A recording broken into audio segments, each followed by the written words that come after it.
এখন আলোচনা করব স্ট্রাকচারাল কনফিগারেশন নিয়ে। স্ট্রাকচারাল কনফিগারেশন বিল্ডিংটা হলো স্ট্রাকচারালি কেমন, মানে রেগুলার নাকি ইরেগুলার।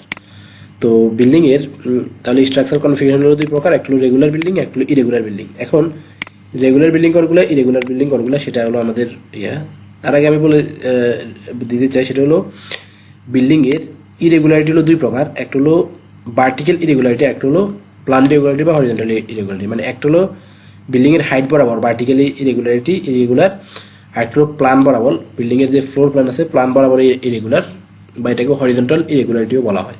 ওকে, তাহলে আমি এখানে ইরেগুলার বিল্ডিংগুলো নিয়ে আলোচনা করব। এই বিল্ডিংগুলো ছাড়া বাকি যত বা যেসব বিল্ডিং থাকবে সবগুলোই হলো রেগুলার বিল্ডিং। হ্যাঁ, রেগুলার বিল্ডিং বা রেগুলার স্ট্রাকচার যেটাই বলেন না কেন, এটাই আর কি। তো ইরেগুলার স্ট্রাকচার নিয়ে আমি এখন এখানে আলোচনা করতে চাই। প্রথমে যেটা আলোচনা করবো সেটা হলো ভার্টিক্যাল ইরেগুলারিটি, মানে বিল্ডিংয়ের হাইট বরাবর। তো এখানে আমাদের প্রথমে যেটা আছে সেটা হলো স্টিফনেস ইরেগুলারিটি অথবা সফট স্টোরি। সফট স্টোরি নিয়ে আমি একটু আলোচনা করতে চাই। সফট স্টোরি হলো, আমি এক্সাম্পল দিয়ে বোঝাতে চাই, আমরা অনেক সময় বিল্ডিং হাই রাইজ বিল্ডিংগুলা বিশেষ করে আমরা যখন করি তখন কি করি, আমরা এখানে বিল্ডিংয়ের যে গ্রাউন্ড ফ্লোর থাকে, গ্রাউন্ড ফ্লোরে আমরা পার্কিংয়ের জন্য রাখি, পার্কিং পারপাসে রাখি। তো পার্কিং পারপাসে রাখলে যেটা হয় সেটা হলো বিল্ডিংয়ের মাঝখান দিয়ে যেসব ওয়ালগুলা, মানে গ্রাউন্ড ফ্লোরে সেসব ওয়ালগুলো থাকে না, জাস্ট চারপাশে যে পেরিফেরি ওয়ালগুলা, পার্টিশন ওয়ালগুলো সেগুলো থাকে। অনেক সময় সেগুলোও থাকে না, অনেক সময় চারপাশেও থাকে না। এখন এতে করে কি হয়, এই যে পার্টিশন ওয়ালগুলা আমাদের গ্রাউন্ড ফ্লোরে থাকে না, কিন্তু গ্রাউন্ড ফ্লোরের উপরে বরাবর, ঠিক বরাবর উপরের গুলাতে কিন্তু পার্টিশন ওয়াল থাকে। এতে করে যেটা হয়, উপরের ফ্লোরগুলোর স্টিফনেস বেড়ে যায়, নিচের গ্রাউন্ড ফ্লোরের স্টিফনেস কমে যায়। এখন কমে গেলে কি হয়, যখন আর্থকোয়াক আসে তখন যেখানে স্টিফনেস কম সেখানে ডিফ্লেকশনটা হয়ে যায়। এই যে এরকম আমি একটা এক্সাম্পল দিতে চাই, তাহলে আপনারা বুঝতে পারবেন। আমাদের গ্রাউন্ড ফ্লোরটা যেহেতু কি ওয়াল থাকে না, সেখানে লোড কম, তাহলে আপনার হলো মনে করেন একটা পাথর আছে 20 কেজি আর একটা আছে 50 কেজি পাথর। এখন আপনাকে যদি বলা হয় আপনি বল প্রয়োগ করে এটার স্মরণ করান, বা আপনি এটাকে একটু ঠেলে সামনের দিকে নিয়ে যান, তাহলে আপনি কিন্তু সহজেই 20 কেজির যে পাথরটা সেটাকে আপনি সরাইতে পারবেন। 50 কেজিটাকে আপনার পারবেন না সহজে। ঠিক একইভাবে আমাদের গ্রাউন্ড ফ্লোরে পার্টিশন ওয়ালগুলো না থাকার কারণে সেখানে আমাদের লোডের পরিমাণও কম। লোডের পরিমাণ কম হওয়াতে যেটা হয় সেটা হলো, এখানে স্টিফনেস কমে গেল, আর্থকোয়াক আসলে সহজে এটাকে ডিফ্লেক্টেড করে দিতে পারলো। আর এখানে লোড বেশি, স্টিফনেস বেশি, এখানে আমাদের সহজে রিফ্লেক্টেড হবে না। তাহলে এটা হলো, এই ব্যাপারটা হলো সফট স্টোরি। হ্যাঁ, আর এই ব্যাপারটা হলো সফট স্টোরি। এখন এই পার্টিশন ওয়ালের কারণে সফট স্টোরি হয়, এটা একটা কারণ। আরেকটা কারণ আছে সফট স্টোরি কেন হয়, সেটা হলো কলামের হাইট বেশি হলে। আমরা অনেক সময় গ্রাউন্ড ফ্লোরের কলামের হাইটটা বেশি রাখা লাগে প্লিন্থ লেভেলের কারণে। প্লিন্থ লেভেল আমাদের রাস্তা থেকে উঁচুতে হয়, সেজন্য আমরা অনেক সময় গ্রাউন্ড ফ্লোরের যে কলামগুলো থাকে সেগুলোর হাইট 12 ফিট 12.5 ফিট এরকমও হয়।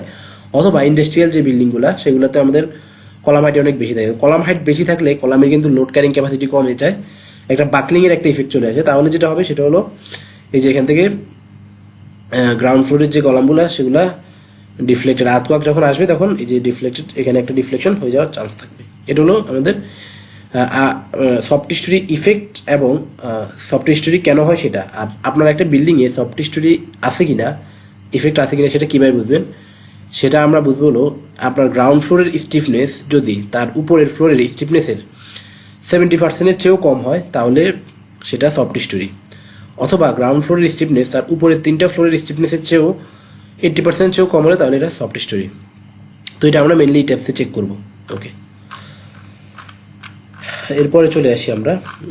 এরপরে আমরা পরের যে ইরেগুলারিটি আছে সেটা হলো আমাদের মাস ইরেগুলারিটি। মাস ইরেগুলারিটি মানে হলো, আমাদের বিল্ডিংয়ে নর্মালি আমরা ইউনিফর্ম লোডিং থাকে নর্মালি, কিন্তু কখনো যদি এরকম হয় যে আমাদের একটা ফ্লোরে, একটা স্পেসিফিক ফ্লোরে, একটা বিল্ডিংয়ের একটা কর্নারে একটা হেভি একটা ইকুইপমেন্ট হলো, মানে দিয়ে দেওয়া হলো, তাহলে এখানে কি হলো, একটা হেভি একটা মাস, মানে একটা ভর কাজ করতেছে, যেটার কারণে হয়তো আমাদের বিল্ডিংটার হয়তো এই পাশে কলামগুলা অনেক মানে সেটেলমেন্ট হইতে পারে, ফাউন্ডেশনে সেটেলমেন্ট হইতে পারে, কলাম সাইজ বিম সাইজ বড় আসবে অনেক এই পাশের তুলনায়। তাহলে এটা একটা কি, একটা ইরেগুলার হয়ে গেল, রেগুলার হলো না ব্যাপারটা। ভরের কারণে আমাদের একটা ভার্টিক্যালি একটা ইরেগুলার হয়ে গেল।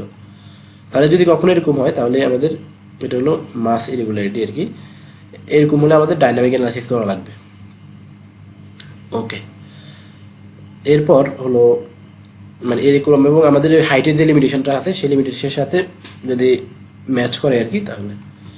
এরপর আমাদের মাস ইরেগুলারিটিটা আমি বললাম। এরপর হলো আমাদের vertical geometry irregularity. Vertical geometry irregularity মানে হলো অনেক সময় আমরা এরকম দেখি একটা 12তলা বিল্ডিং 8তলা পর্যন্ত হলো এটা 4 ইউনিট করে হয়েছে, 8তলা থেকে এটা 12তলা পর্যন্ত 2 ইউনিট করে হয়েছে, মানে অর্ধেক কমে গেছে বলা যায়। তাহলে এখানে আমাদের এই বিল্ডিংটাও ভার্টিক্যাল ইরেগুলার। এই যে এখানে একটা এক্সাম্পল দেওয়া আছে, এই বিল্ডিংটা এখানে এইভাবে এতটুকু পর্যন্ত মানে বেস থেকে এতটুকু পর্যন্ত সমানভাবে উঠে গেছে, এখানে এসে কি হয়েছে কমে গেছে একটু। তাহলে এটা কমে গেলে এটা আমাদের একটা ইরেগুলার বিল্ডিং হইতে পারে, সেটা একটা রেশিও আছে, সেটা হলো যে এ, এটা হলো বি আমাদের, আর এটা হলো A. A is greater than 1.3 B, 30 B যদি হয় তাহলে এটা ভার্টিক্যাল জিওমেট্রি ইরেগুলার হবে।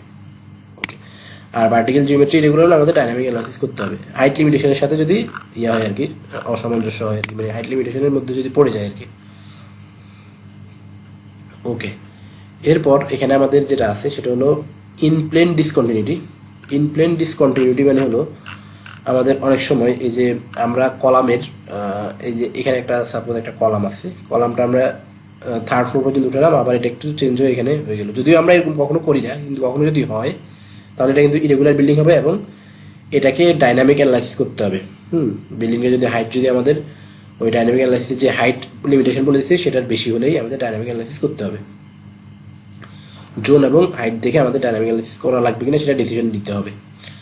তাহলে এটা হলো ইনপ্লেন ডিসকন্টিনিউটি। এরপর আমাদের আছে উইক স্টোরি। উইক স্টোরি মানে হলো আমাদের কোনো একটা ফ্লোরে আমাদের কী করলাম আমরা, কলামের সাইজ অনেক ছোট দিয়ে দিলাম বা শেয়ারওয়ালটাকে একটু সংকুচিত করে দিলাম, তাহলে কী হলো সেই ফ্লোরটা আমাদের উইক হয়ে গেল কিন্তু। তাহলে এটা হলো আমাদের উইক স্টোরি।